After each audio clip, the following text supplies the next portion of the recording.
nakaka-amaze talaga kapag lagi kang nanonood ng tutorial ng ibang content creator. Kagaya na lang ito, wala akong kamuwang-muwang dito, Kagaya ng yung bagong update ni Meta ngayon, kung paano natin makukuha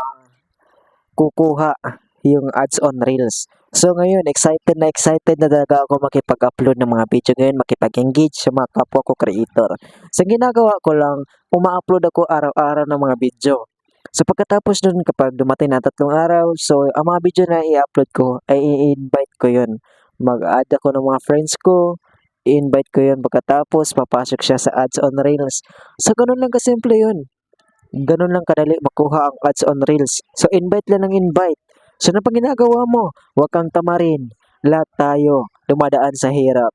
Pero lahat tayo sumisika para magkaroon ng magandang kinabukasan. So anong ginagawa mo? Sundan mo lang yung sinasabi ko sa'yo. Ako, baka sinabi mo nagsisinungaling ako.